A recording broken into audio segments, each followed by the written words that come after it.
Good morning, students. In last class, we have known about the motion and the types of motions and the different types of motions. So, last class, we very clear about that. That is, the motion is relative. Motion is relative. This is one car. Initially at the position of the right side of the tree. But in the case 2, it's a case 1. In case 2, so the car is at the left side of the tree.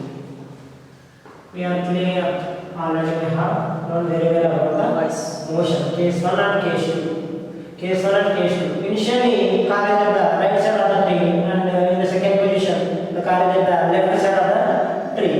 That means, depending upon the observer, motion is relative. So that's why that point is missed in the last class. So that's why motion is relative to the observer. Motion is relative to the observer. Motion is relative to the observer view. Observer view. Suppose if I stand like this, it becomes it's right and left. Whenever I stand like this, left becomes right and right becomes left. Depending upon my view, the motion is changing. The motion is related to the observer. Just now, what I have said. So whenever I turn towards the board, my right is this, my left is this. But whenever I stand like this, left becomes right and right becomes left. So this is called the relative to the observer view. Okay, clear. Next topic is time. Time. So, what is the time and how does it relate with the motion? How does it relate with the motion? Time. Duration of any process. Duration of any process. I am teaching the class, it takes some duration of time. So duration of a process. I am teaching a class. Process is here, class. Duration means I have to take some time to teach. So that is called a time. So SI unit we already know very well about it. SI unit for this is second. SI unit is second. We noted it as yes. Clear? So how does it relate with the motion? Motion. So suppose if a body is in motion, how can we derive it? So whenever the distance covered within a time, based on time we are defining the motion. Based on the time we are defining the motion. So that's why suppose if we take a speed, total distance covered by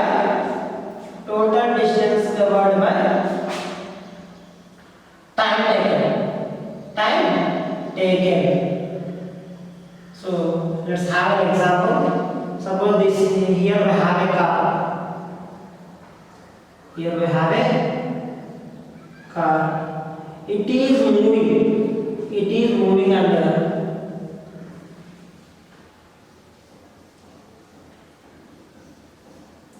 It is moving under. Reaches some place after some time. It takes suppose if we take it as a, this is the distance covered.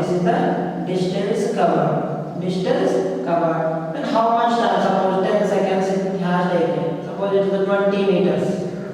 Let it be 20 meters covered a vehicle from initial point to final point. So this is the initial point. Means starting point. Next to destination place.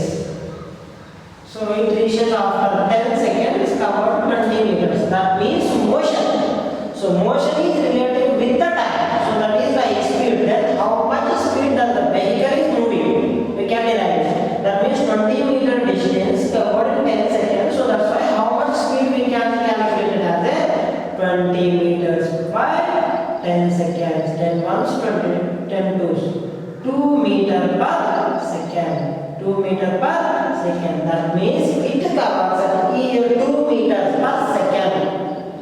It takes 10 seconds to cover the 20 meters. So that's why in 1 second it covers the 2 meters. It covers the 2 meters. Like this, we can relate the motion with the time, that is the speed. Clear? So in extension for the 9th class, we have to study very clear about the distance and displacement. Are you clear with the speed, ma'am? So next thing is here we have to know about very well about the what is the difference between distance and the displacement. Suppose I have thrown a stone like this, it reaches some place. So we call it as the action path transversed by the object. If I thrown a stone from A point to B point, it takes the action path. So that is called the distance. Distance is action path transversed by the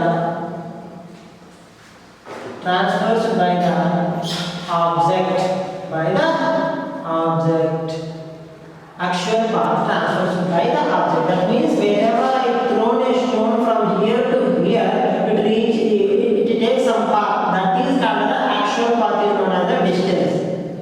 So, but direct A to B, the shortest distance between the end points, the shortest distance from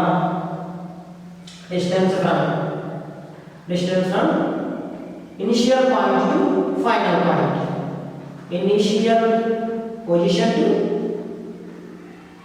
final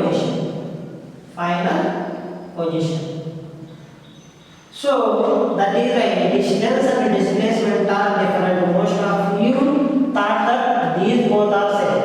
No, that means the actual distance transversed by the object, the action path, in which the action path is known as the distance, but the shortest distance between the initial point and the ending point is known as the displacement. So that's why here we have a different thing, but the units are same. Meter per meters. Here also meter, here also meter.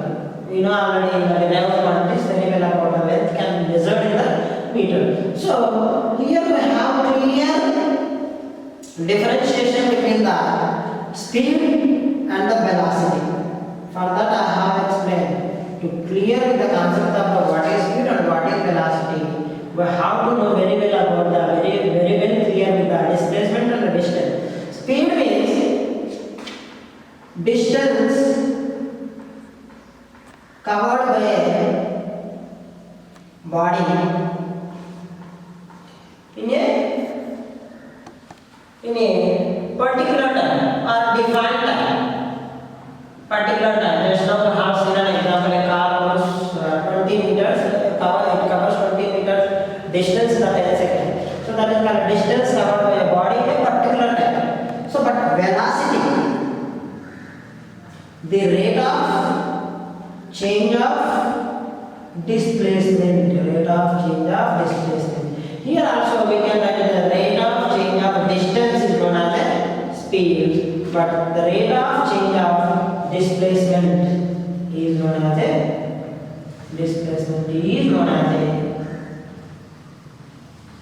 as velocity. The both units are same. So suppose if we write the simple notation from like this: distance by time, that is equal to meter. Distance is measured in meter. And the time basically it is yes. Here also displacement by time. So velocity is equal to the shortest form.